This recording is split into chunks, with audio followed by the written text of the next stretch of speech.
A country where one day nobody has to say goodbye to a loved one because of a traffic crash. But why stop there? Why not just eliminate death itself? I mean, it's sad when people die. If you worked at McKinsey, you'd think the guy could figure out how to end human suffering and death. There's no reason life should end.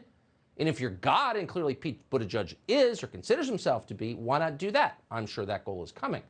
But in the meantime, Pete Buttigieg has a very specific plan to eliminate all traffic deaths, and that's putting a lot more robot cops on the street. Speed cameras. The good thing about speed cameras, he explained, is that they're not racist because they're just robots. They can't be racist. So that's equity. Now, this has been tried in New York City. New York City went all in on speed cameras a few years ago. Joe Borelli is from New York. He saw it. He's now a member of the city council, and he joins us now to tell us how that experiment went. Joe, thanks so much for coming on. So you guys went to robot cops in New York. What'd you think? Well, I mean, we should look back to the conclusions of this program. I mean, when Mayor de Blasio started, he started with 20 cameras. By the end of his reign of terror, there were about 1,400 in 750 school zones. And if you ask the Times or Politico or even the statistics themselves, they reveal that New York City streets are deadlier than ever. Now, on the other hand, if you look at the program in terms of being a revenue generator or an indirect tax on cars, then the program was actually wildly successful. $215 million a year generated by our cameras right now. That's $25,000 an hour. And that's actually more than the entire revenue generated by the city of South Bend when Mayor Pete was in charge over there.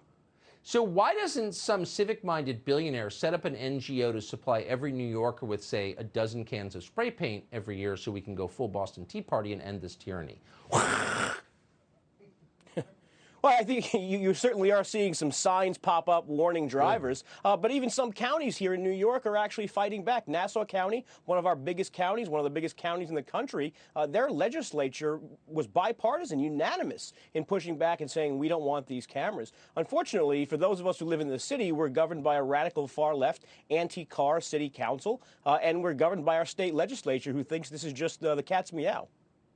And also anti-human. I mean, who drives in New York? Commuters, cab drivers, delivery men, the same people, by the way, who smoke the $20 a pack cigarettes that you guys sell in New York City. I mean, this is another tax on poor people. It's certainly a tax on middle class and poor people. You know, we have $20 tolls on our bridges. We're soon going to pay an undetermined amount yet for the privilege of driving from one part of Manhattan to a fancier part of Manhattan. So ultimately, yeah, it's a war on the middle class, but it's also a war on drivers that I think you're seeing elsewhere in the country. I mean, this is sort of the stated goal of most Democrats in power at this point. Yeah.